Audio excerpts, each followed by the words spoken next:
Okay बच्चा, बेटा 12th class थोड़ा आगे की तरफ बढ़ते हैं। वैसे तो हमने चैप्टर फिनिश कर लिया है, पर इसमें अपने कल जो मैं नोट्स दिए थे और मैं समझाया था उसमें कुछ ये वाला क्वेश्चन था। इसको सॉल्व करके देखते हैं किस तरह सॉल्व होगा। सबसे पहला मेथड ये है कि एक हाथ से इसका पकड़ो ए पॉइंट और एक हाथ से पकड़ो इसका बी पॉइंट और दोनों को पकड़ के यूँ करके खोल दो। पहला स्टेप तो ये। तो मैंने इसका ए पॉइंट लिया, ये ए से देखे तो हमारा कितना 100 माइक्रोफैरड जाता है। तो यहाँ से आया मेरा क्या 100 माइक्रोफैरड, ठीक है। फिर इसके बाद दो हिस्से हो जाते हैं इसके, एक ऊपर और एक नीचे, ठीक है। मान लीजिए एक दो हिस्से आ रहे हैं, एक इधर एक इधर। एक पे आते हैं दो कैपेसिटर, ये 200 माइक्रोफैरड के हैं, और एक ऊपर जाता है मेरा कितने का 100 माइक्रोफैरड का। ये दोनों जुड़ जाते हैं, किस पर आ जाते हैं वी पर। अब थोड़ा देखने में अच्छा सा लग रहा है, ठीक है। अब इसको सॉल्व कैसे करें, इसको सॉल्व करना होता है पहले हम क्या निकालें नेट सी, क्योंकि ये क्या निकालने कह रहा है, ये कह रहा है ऑब्टेन इक्विवेलेंट कैपेसिटेंस, एक इक्विवेलेंट कैपेसिटर निकालिए, नेट सी निकालिए इस पूरे का ऑफ दिस नेटवर्क, जहाँ पर हमारी बैटरी कितने की लगी हुई है 300 वोल्ट की। Determine charge end voltage across each capacitor. ये जो चार कैपेसिटर हैं, इन चारों के अकॉर्डिंग हमें क्या निकालना है, वोल्टेज भी निकालना है और चार्ज भी निकालना है। ये थोड़ा निकालना कठिन है, कठिन नहीं है, मतलब आप डायरेक्ट निकालोगे तो बहुत लंबी पड़ेगा, मेरे वाले मेथड से निकालोगे तो इजी रहेगा। तो सबसे पहले खोला, ये आ रहा पहला स्टेप। सेकंड स्टेप में क्या कीजिए, ये जो हमारा ए है इसको तो यूं ही लिखा रहने दीजिए, ये आ गया हमारा 100 माइक्रोफैरड। इसके बाद ये आया मेरा कितने का 100 माइक्रोफैरड का। ये दोनों किस में है सीरीज़ में, इन दोनों को इजीली हम सीरीज़ में सॉल्व कर लेंगे। अच्छा, ये हमारा कितना है 200, ये मेरा कितना है 200। मैं इसे सीरीज़ में सॉल्व करूँगा तो यहाँ पे सीरीज़ में सॉल्व करके क्या आ जाएगा, मैं आपसे पूछूँ तो नहीं कर सकता हूँ सीरीज़ में सॉल्व, इसको कर सकता हूँ ना, नहीं कर सकता। कितना हो जाएगा ये 100 माइक्रोफैरड, सीरीज में सॉल्व करना जानते हैं इसे, ये बी पॉइंट आया। अब मैं देख रहा हूँ थर्ड पॉइंट में क्या करें हम, ये ए आ जाएगा, ये यहाँ पे 100 माइक्रोफैरड का। इसके बाद ये दोनों किसमें पैरेलल में, पैरेलल में क्या होता है कैपेसिटेंस प्लस हो जाता है, तो इसका नेट कैपेसिटेंस कितना आ गया 100 100 200। फिर से ये किस में हो गए मेरे सीरीज़ में, सीरीज़ में यदि मैं सॉल्व करूंगा तो क्या आ जाएगा, सिंपल सी बात है, इन दोनों को हम सॉल्व कर लेंगे, सॉल्व करके जो भी आएगा आप निकाल लेंगे। वैसे ही जो हमारा ये सी आएगा ये 200/3 अप्रॉक्स कुछ इस तरह से आएगा, सी आ गया। अच्छा, मैं आपसे पूछूं नेट वी क्या दिया हुआ है हमको, नेट वी दिया हुआ है 300 वोल्ट दे रखा है, आपको वी पता है, वी पता है और सी पता है, तो क्यू नहीं निकाल सकते, क्यू इजिकल टू क्या होता है सी वी। तो यहाँ से हम क्यू फाइंड कर लेंगे, क्या फाइंड करेंगे सी वी इजिकल टू करेंगे तो क्या आ जाएगा हमारा, ये आ गया 20,000 निकल आया। अच्छा, इस अब उल्टा चलेंगे, पहले हम यहाँ से यहाँ आए ऐसे, यहाँ से यहाँ, यहाँ से यहाँ, ये एक के लिए तीनों निकाल लिया मैंने। अब यहाँ से बैक चलिए रिटर्न, मैंने इस एक कैपेसिटर को दो में डिवाइड किया, दो कैसे ही सीरीज में। अच्छा, मैं आपसे पूछूं सीरीज में क्या चीज़ सेम होती है, आप कहेंगे सीरीज में चार्ज सेम होता है। यहाँ चार्ज कितना है 20,000, तो यहाँ भी चार्ज कितना रहने वाला है 20,000 और यहाँ भी 20,000, क्योंकि सीरीज में चार्ज क्या रहता है कांस्टेंट रहता है। अच्छा, चार्ज पता है तो हम वी नहीं निकाल सकते, इसका वी निकाल लो, इसका वी निकाल लो, दोनों के अकॉर्डिंग वी निकालेंगे तो इसका वी कितना आ जाएगा 200 और इसका वी कितना आ जाएगा हमारा 100। क्लियर है, ये हमको सीधे रखा है, निकल आया ये। अब सीरीज से हमने क्या कहा, इसके तो तीनों निकल गए, इसके तो क्यू सी भी तीनों आ गए इस वाले कैपेसिटर के। अब इस कैपेसिटर को मैंने दो पार्ट में बहुत ही खूबसूरती से प्यार से डिवाइड किया, दोनों कैसे हैं ये पैरेलल, पैरेलल में क्या चीज़ सेम रहती है, पैरेलल में मेरा वी सेम रहता है, इसका वी कितना है 100, ये है सी की वैल्यू तो इसका भी वी कितना रहेगा 100, यहाँ भी वी कितना रहेगा 100, ये सी की वैल्यू। अच्छा, वी पता है सी पता है, यहाँ क्यू निकाल सकता हूँ मैं, नहीं निकाल सकता, कितना हो जाएगा भाई, Q is equal to CV वाला फॉर्मूला लगाएंगे, यहाँ से आ जाएगा मेरा 10,000, कुछ इस तरह से यहाँ ही मेरा Q निकाल लेंगे इस तरह से। अब इसको मैंने देखो, इसके तो Q CV तीनों निकल गए, तो ये तो हमारा सेम आ गया। अब इस वाले को अकेले को मैंने दो पार्ट में तोड़ा है, सीरीज है, सीरीज में फिर क्या चेंज नहीं होता, Q चेंज नहीं होता, इन दोनों Q सेम रहेगा। V निकाल लेंगे, सेम प्रोसेस, हमने हर कैपेसिटर का क्या निकाल लिया, Q C और V निकाल लिया। बात समझ में आई? यदि इस तरह सर्किट दिया होता है तो सॉल्व कैसे करना है, ठीक है, आगे बढ़ते हैं हम। देखिए एक छोटा टॉपिक और लेते हैं, insertion of dielectric at constant charge. हमें एक कैपेसिटर है, इस कैपेसिटर में डाइलेक्ट्रिक इंसर्ट करना है, और डाइलेक्ट्रिक जो ले रहे हैं हम वो सेम डायमेंशन का ले रहे हैं, इसकी जो विड्थ है उसकी सेम डायमेंशन का, ताकि बिल्कुल भी गैप ना रहे। बहुत ध्यान से सुनना। अच्छा, आज जो मैं करा रहा हूँ ना, ये बेटा बोर्ड के लिए बहुत इंपॉर्टेंट है, ये पीछे वाला क्वेश्चन, अब जो मैं कॉन्सेप्ट बता रहा हूँ आते हैं इस तरह के क्वेश्चन, ठीक है। चैप्टर आप खत्म हो चुका है, ये चैप्टर में ही है, पर लेकिन एनसीईआरटी के उसमें नहीं दे रखा, थ्योरी पार्ट में नहीं दे रखा है। तो insertion of dielectric at constant charge, dielectric insert कर रहे हैं सेम डायमेंशन का। यदि मैं डाइलेक्ट्रिक इंसर्ट करूंगा, इस प्लस की वजह से इस वाले पार्ट पर क्या क्रिएट होने वाला है भाई साहब, नेगेटिव, बात समझ में आती है। इस वाले माइनस से इधर क्या कनेक्ट क्रिएट होने वाला है भाई साहब, प्लस, बात समझ में आती है। जैसे ही ये कनेक्ट होगा, ये इसको क्या करेगा, अट्रैक्ट करेगा, ये इसको अट्रैक्ट करेगा। यदि दोनों अट्रैक्ट करेंगे तो इसकी तरफ, इसको, इस पर जो फोर्स लगेगी वो कहाँ की तरफ लगेगी, नीचे की तरफ, नीचे की तरफ लगेगी। और ये बिल्कुल बहुत तेजी के साथ अपने आप खींचना चाहेगा।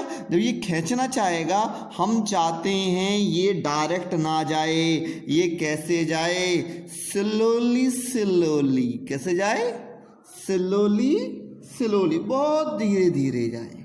बात समझ में आती है? ये नीचे एक फोर्स लग रहा है और हम चाहते हैं स्लोली स्लोली जाए, धीमे धीमे जाए, धीमे धीमे धीमे धीमे धीमे इस तरह से जाए। तो हमें अपोजिशन में भी एक फोर्स लगाना पड़ेगा। इतनी बात क्लियर है? अच्छा, ये तो रही इंसर्शन ऑफ डाइलेक्ट्रिक। डाइलेक्ट्रिक का है तो उसका कुछ ना कुछ कांस्टेंट जरूर होगा। कि बात मैं ये समझें, इस कांस्टेंट चार्ज जो कह रहा है, इस कांस्टेंट चार्ज का मतलब क्या है, चार्ज मेरा कांस्टेंट कब हो सकता है?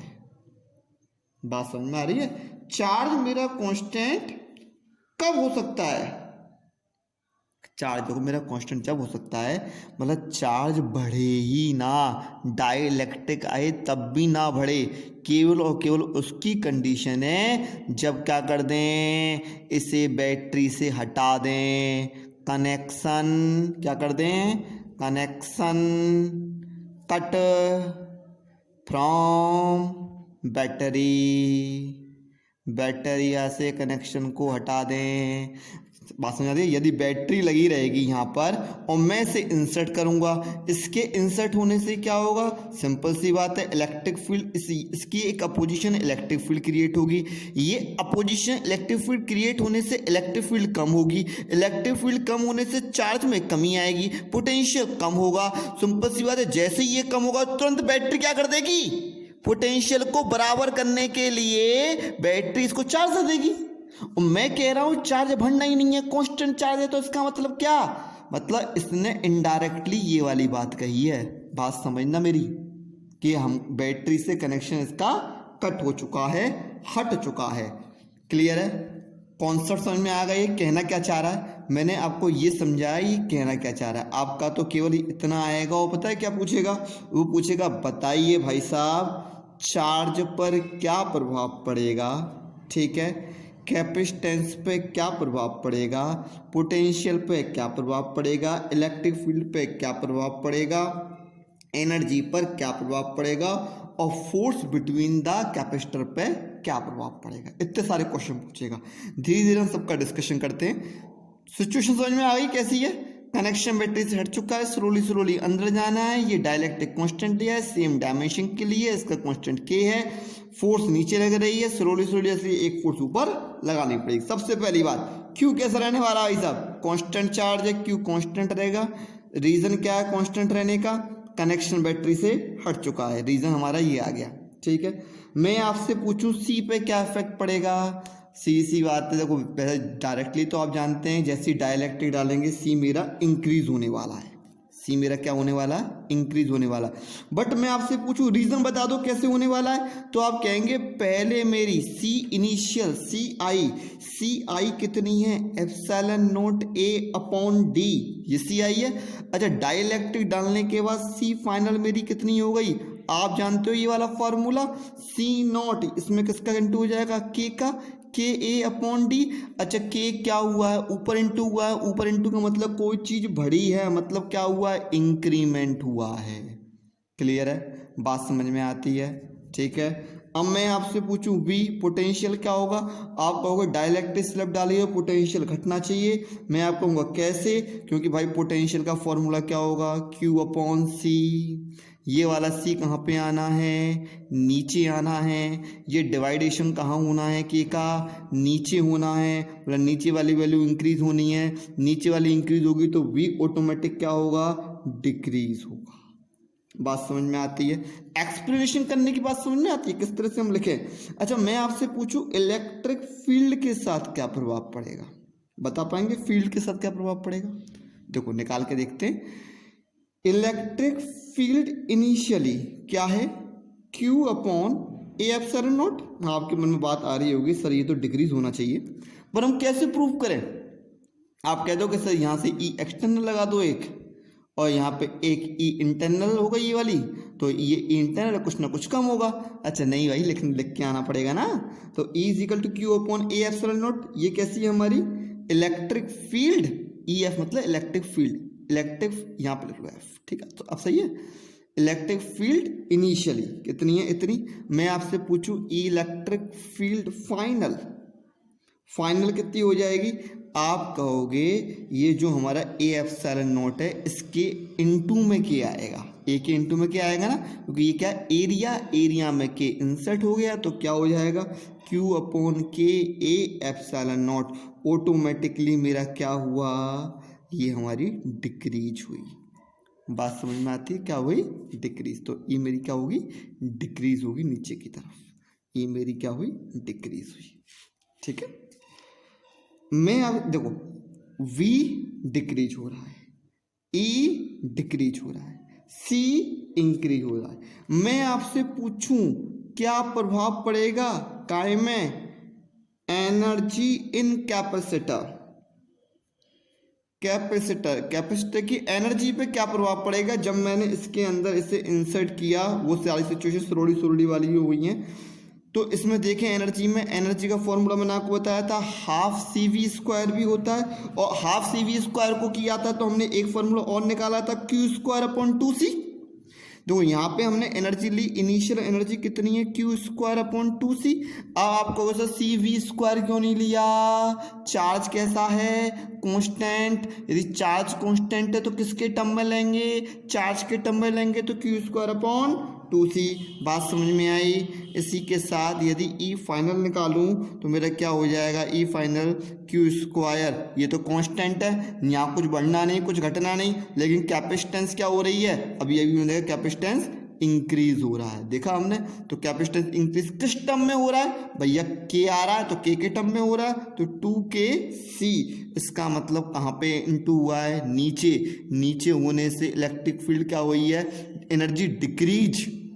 एनर्जी, अब मेरी बात एक ध्यान सुनना, ये एनर्जी क्या हुई है, डिक्रीज। इससे ये तो समझ में आ गया एनर्जी डिक्रीज हुई है।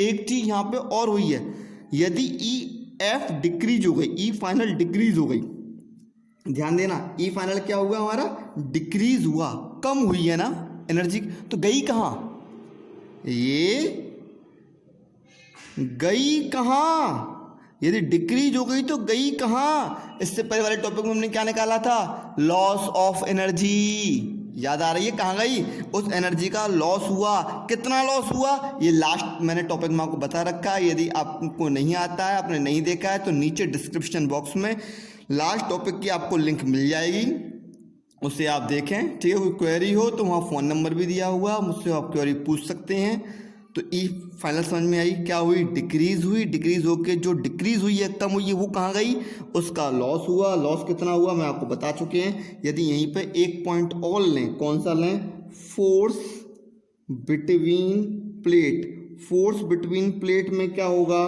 सिंपल सी बात है, आपको मैं बताऊं, पहले फोर्स F है, यदि ये आ जाएगी तब दोनों के बीच में फोर्स कितनी होगी, बढ़ेगी, घटेगी या सेम रहेगी, सोचो जरा, बढ़ेगी, घटेगी या सेम, बढ़ेगी, घटेगी या सेम, बढ़ेगी, घटेगी या सेम रहेगी।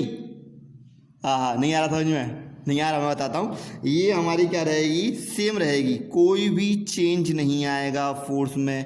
क्यों नहीं आएगा मैं बताऊँ, फोर्स ये दोनों के बीच में कितनी लगेगी, दो प्लेट के बीच में फोर्स हम निकाल सकते हैं, नहीं निकाल सकते, पहले हम निकाल चुके हैं, दो प्लेट के बीच में फोर्स होती है, वो कितनी होती है, epsilon square sigma square A upon 2 epsilon naught, ये हमने पहले निकाली है, sigma square A upon 2 epsilon naught. और यदि चार्ज कांस्टेंट है, चार्ज के टर्म में इसे निकालें तो कुछ इस तरह से आ जाएगा हमारा Q square upon 2a epsilon naught. Clear है, आप जरा देखो, क्यू हमारा हो गया कांस्टेंट, इसके आने से फोर्स पे क्या प्रभाव पड़ा, नो प्रभाव, तो फोर्स हमारा सेम रहने वाला है, ये समझ में आया। इसी के साथ एक चीज और लेते हैं हम, पहले हमने क्या लिया था, कांस्टेंट चार्ज लिया था, अब हम कांस्टेंट पोटेंशियल ले रहे हैं। अच्छा, मैं आपसे पूछूं कांस्टेंट पोटेंशियल कब रह सकता है, यदि ये आएगा तो पोटेंशियल डिक्रीज ही होना है। यदि पोटेंशियल डिक्रीज होना, मैं चाहता हूँ पोटेंशियल कांस्टेंट रहे, तो सिंपल सी बात है, इसका बैटरी से कनेक्ट होना बहुत ज़रूरी है। इसका क्या है, यहाँ पे क्या है, ये कनेक्ट विद बैटरिया, बैटरी से ये 100% कनेक्ट है, क्योंकि तभी ये पोटेंशियल मेरा क्या रह सकता है, कांस्टेंट रह सकता है। ये वाली बात समझ में आ गई। मैं आपसे पूछूं सी पर क्या प्रभाव पड़ेगा, आप जानते हो भाई सी पे तो सिंपल सी बात है, कोई भी डाइलेक्ट्रिक कांस्टेंट नीचे आएगा और सी तो बढ़ेगी ही बढ़ेगी, सी में तो कोई आना ही नहीं है। किस फेज से बढ़ेगी, सी को हम इस तरह से देख सकते हैं, यदि मैं आपको देखूं सी आई हमारी सी थी, तो सी फाइनल कितनी हो जाएगी, एफ के सी हो जाएगी, ठीक है, तो सी हमारी बढ़ गई। इतनी बात समझ में आ गई। मैं आपसे पूछूं चार्ज पे क्या प्रभाव पड़ेगा, चार्ज पे क्या प्रभाव पड़ेगा भाई, चार्ज पहले मान लिए हम, यदि हम ये कहें कि चार्ज इनिशियल सी वी था, Q is equal to C V. अच्छा, चार्ज फाइनल कितना हो गया, Q is equal to C V होता है, चार्ज फाइनल में सी क्या हुआ, के सी, तो ये तो आ गया के सी, नहीं बस समझ में, चार्ज फाइनल में सी फाइनल वाला आएगा, सी फाइनल कितना है, के सी इंटू वी, मतलब चार्ज क्या हुआ, बढ़ गया ना, तो चार्ज बढ़ जाएगा। और दूसरी बात सोचने वाली है भाई, जब मैंने बैटरी इसमें लगा रखी है, यदि कोई कमी होगी तुरंत बैटरी से पूरी हो जाएगी, नहीं हो जाएगी, तो चार्ज मेरा इंक्रीज होगा। अब मैं आपसे एनर्जी की बात पूछूं, चार्ज इंक्रीज हुआ है, ध्यान देना, चार्ज इंक्रीज हुआ है तो एनर्जी क्या होगी, इंक्रीज ही होगी। कैसे होगी समझाते हैं हम। यदि मैं इनिशियल एनर्जी पूछूं तो हाफ सी वी स्क्वायर, आप कहोगे सर पहले तो एनर्जी में आपने फॉर्मूला लिया कौन सा, क्यू स्क्वायर अपॉन 2c और हाफ सी वी स्क्वायर, भैया वहाँ क्यू इसलिए लिया था, वहाँ चार्ज कांस्टेंट था, यहाँ पोटेंशियल कांस्टेंट है तो इसलिए पोटेंशियल ले लिया। नहीं आ रही बात समझ में, ये देखो आप, तो इतनी आई। तो मैं आपसे पूछूं ई फाइनल कितनी हो जाएगी, सी बढ़ा है ना, हाफ के सी वी स्क्वायर, वी तो कांस्टेंट है मतलब बढ़ गया, ई बढ़ गया मतलब एनर्जी बढ़ गई। इलेक्ट्रिक फील्ड, हाँ भाई तो बताइए, इलेक्ट्रिक फील्ड क्या रहेगी, बढ़ेगी कम होगी या उतनी रहेगी, बढ़ेगी कम होगी उतनी रहेगी, हाँ ये बताओ, सोचो, बढ़ेगी कम होगी उतनी रहेगी। अच्छा, इलेक्ट्रिक फील्ड क्या होता है, is equal to V upon D, नहीं होता, is equal to V upon D, V क्या है कांस्टेंट, डी क्या है कांस्टेंट, तो ई क्या, ई इलेक्ट्रिक फील्ड क्या रहने वाली है इस केस में, कांस्टेंट रहने वाली है, सेम रहने वाली है, नो चेंज। इलेक्ट्रिक फील्ड में क्या आएगा, नो चेंज, कोई भी चेंज नहीं आएगा इलेक्ट्रिक फील्ड में। इतनी बात समझ में आती है, दोनों ही कांस्टेंट है, वी अपॉन डी सेम रहेगा। यदि मैं पूछूं फोर्स बिटवीन द प्लेट क्या होगी, यदि मैंने इसे बैटरी से कनेक्ट कर रखा है तो जितना भी पोटेंशियल कम होगा, चार्ज कम होगा, तुरंत बैटरी दे देगी, तो फोर्स मेरी उस केस में बढ़ने वाली है। आप कहोगे सर ये वाली बात कुछ समझ में नहीं आई, तो बता दीजिए, बता देते हैं। यदि एफ इनिशियली देखें तो कितना है फोर्स बिटवीन द प्लेट, पहले हमने निकाला था क्या, sigma square A upon two epsilon naught, ये निकाला था हमने, sigma square A two epsilon. अच्छा ऐसे क्यू में चेंज करें तो क्या आ जाएगा, Q square upon two A epsilon naught. Clear है। क्यू इज इक्वल टू क्या होता है, C V. Q is equal to क्या होता है, C V, C square V square upon two A epsilon naught. और सी क्या हो रहा है, बढ़ रहा है। सी क्या हो रहा है, बढ़। आप कहोगे सब पहले क्यों नहीं किया ऐसे, भैया पहले तो चार्ज ही मेरा कांस्टेंट था, पहले तो ये चीज मेरी कांस्टेंट थी तो करने का कोई मतलब ही नहीं बनता था। अब ये चीज कांस्टेंट नहीं है तो इसे मैंने चेंज कर दिया और सी मेरा बढ़ रहा है, सी बढ़ रहा है तो फोर्स मेरी क्या होगी, बढ़ेगी। अच्छा मैं आपसे पूछूं फोर्स मेरी किस फेस से बढ़ेगी, के फेस से या के स्क्वायर के फेस से। सी का क्या हो रहा है, स्क्वायर। सी की जगह क्या आ जाएगा, यदि मैं आपसे पूछूं force between the plate, final condition क्या आएगी, के सी का होल स्क्वायर होगा। ठीक है, यहाँ वी स्क्वायर हो गया, वी कांस्टेंट है, upon two A epsilon not, तो क्या आ जाएगा यहाँ पे के स्क्वायर। मतलब तो हम क्या कह सकते हैं, so we can say that के स्क्वायर के फैक्टर से कौन, फील्ड, FIELD फील्ड इंक्रीज होगा। नहीं यही बात समझ में, इतनी बात क्लियर है। अब इस पर क्वेश्चन कैसे आता है, अच्छा ये क्वेश्चन नोट कीजिए जरा। क्वेश्चन कुछ इस तरह से आएगा कि इंसर्टिंग अ डाइलेक्ट्रिक प्लेट, यहाँ पे आएगा plate with in parallel plate capacitor, what happen with and without battery. किस किस पर प्रभाव देखना है हमको, ई पर देखना है, वी पर पूछ सकता है, सी पर पूछ सकता है, क्यू पर पूछ सकता है, यू पर। ई मतलब electric field, potential, capacitance, charge और यू पता लगा सकते हैं यहाँ पर, कोई दिक्कत यहाँ पर। एक छोटा सा टॉपिक और लेते हैं जिस पर क्वेश्चन बन जाते हैं हमारे। तो ये छोटा सा टॉपिक है, वैसे ये टॉपिक NCERT में स्पेशली गिवन नहीं है, लेकिन इस पर क्वेश्चन कुछ गिवन है और इसके साथ कभी कभी इसके क्वेश्चन आ भी जाते हैं, तो इसलिए मैं टॉपिक आपको समझा दे रहा हूँ। ये इलेक्ट्रिकल कैपेसिटेंस पहले ही हुआ करता था NCERT में, अब हट चुका है काफ़ी सालों से, लेकिन 1-2 साल पहले भी इसका क्वेश्चन देखा गया था। Electrical capacitance of a spherical capacitor कैसे बनाए, देखिए स्फेरिकल कैपेसिटर कुछ ऐसे बनाते हैं। एक में इस तरह से सर्किल लेता हूँ, कंडक्टर सर्किल, ठीक है, इसको पॉजिटिव चार्ज देते हैं, क्या देते हैं, पॉजिटिव चार्ज कहीं बाहर से, और इसके पैरेलल हम एक और क्या लेते हैं, कंडक्टर लेते हैं सर्किल में। इसको चार्ज हम बाहर से देते हैं और बाहर से चार्ज देने के लिए इस तरह से हम एक रॉड का यूज़ करते हैं, और ये हमारा एक कंडक्टिंग वायर होता है ऑफ इलेक्ट्रिक सोर्स। ये क्या होता है, हमारा इलेक्ट्रिक सोर्स का कंडक्टिंग वायर, ठीक है। यहाँ से हमको इलेक्ट्रिक सोर्स दिया जाता है इसको, और ये इलेक्ट्रिक सोर्स से यहाँ पे इस पर प्लस और माइनस दोनों होंगे, एक प्लस चार्ज क्रिएट हो जाता है। जैसे पहले प्लेट में करते थे हम, एक प्लेट को चार्ज करते थे, प्लस से नहीं करते थे। अब इस प्लस की वजह से अंदर क्या क्रिएट हो जाएगा, माइनस। क्लियर है, इसमें भी दो होंगे ना, एक प्लस और एक माइनस, अंदर क्या क्रिएट होने वाला है, माइनस। अब बाहर की तरफ क्या चला जाएगा, प्लस। इसके अट्रैक्शन की वजह से यहाँ माइनस है, बाहर की तरफ क्या है, प्लस। उस प्लस को मैंने क्या कर दिया, अर्थिंग कर दी, अर्थिंग में से इलेक्ट्रॉन आए, इसको क्या कर दिया, आयनाइज कर दिया। तो इसके बाहर चार्ज नहीं है, इसके अंदर चार्ज नहीं है। ये इसका कोई क्या हो गया, एक सेंटर पॉइंट, जिसकी यहाँ से लेके यहाँ तक रेडियस होती है R1, यहाँ से लेके रेडियस होती है हमारी R2, ये मैंने मान लिया, ठीक है। ये वाली जो सरफेस है, इनर सरफेस, इसको मैं मानना हूँ A, आउटर सरफेस को मान लेता हूँ मैं क्या, B। मैं आपसे पूछूं पोटेंशियल विद रेस्पेक्ट टू ए, एक के रेस्पेक्ट पोटेंशियल क्या होगा। देखिए एक के रेस्पेक्ट पोटेंशियल मतलब सेंटर पर पोटेंशियल निकाल लें तो एक तो आएगा इस वाले सरफेस से यहाँ तक का पोटेंशियल, इस वाले सरफेस से यहाँ तक का पोटेंशियल। तो मैं आपसे पूछूं यदि हम प्लस और माइनस दोनों से पोटेंशियल इसका निकालें तो एक पोटेंशियल यहाँ से मेजरमेंट करेंगे, एक पोटेंशियल यहाँ से मेजरमेंट करेंगे। अच्छा वी का पोटेंशियल देखो तो वी कितना होगा, कुछ नहीं होगा, क्योंकि इसके आउटर में तो कोई पोटेंशियल है ही नहीं। बात समझ में आती है, कुछ नहीं आती बात समझ में। तो हम देख रहे हैं वी ए कितना आएगा, क्या आएगा 1/4 pi epsilon not due two plus Q. पहले हम प्लस क्यू के अकॉर्डिंग निकाल लें, प्लस चार्ज के अकॉर्डिंग, अपॉन R1। क्लियर है, ये आया वी ए पे। इसके साथ साथ टोटल एक तो इसके अकॉर्डिंग आया, प्लस एक इसके अकॉर्डिंग वो कितना होगा 1/4 pi epsilon not minus Q आएगा माइनस चार्ज का, बात समझ में आती है, अपॉन आर स्क्वायर।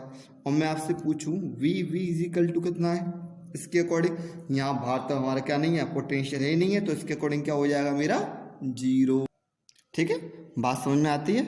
आउटर के लिए 0 हुआ, नेट निकालेंगे V A minus V B, value put करके हमने सॉल्व किया, इसको सॉल्व करके ये आ जाएगा, इसका क्यू को हमने डिवाइड कर दिया, वी अपॉन क्यू ही पुरानी चीज़, वी अपॉन क्यू क्या होता है 1/c होता है, सी हमने निकाला अपोज करके 4 पाई एप्सिलॉन नॉट इतना आया। ये तो आया किसके अकॉर्डिंग, फ्री स्पेस के लिए। और यदि मुझे किसी मीडियम के लिए निकालना है तो उसमें क्या हो जाएगा, के का मल्टीप्लाई और हो जाएगा, यहाँ पे वो मीडियम के लिए आ गया। यहाँ पर एक चीज़ और है हमारी, एक हम कंसंट्रेटेड क्या कर लें इसमें, सरफेस ऑफ रेडियस आर कर लें यहाँ पर, तो यहाँ पे यदि पॉइंट लेंगे तो क्या प्रभाव पड़ेगा, निकाल के देखिएगा, बहुत आसानी से आप निकाल लोगे। ठीक है, मेरे नोट्स में इसका भी गिवन है, तो इसी के साथ आपका ये चैप्टर होता है फिनिश। कहीं भी कोई भी प्रॉब्लम होती है तो आप मुझसे पूछ लीजिए। ठीक है, नोट्स आपको आपके ग्रुप में मिल जाएंगे सारे के सारे। यदि किसी को नोट्स चाहिए होते हैं तो नीचे डिस्क्रिप्शन बॉक्स में मेरा आपको फ़ोन नंबर गिवन है, वहाँ से मुझसे कॉन्टैक्ट करके मुझसे नोट्स ले सकता है। इसी के साथ नेक्स्ट एक वीडियो हम इसके न्यूमेरिकल्स के ऊपर बनाएंगे। ठीक है, वो आपको जल्दी ही मिल जाएगी।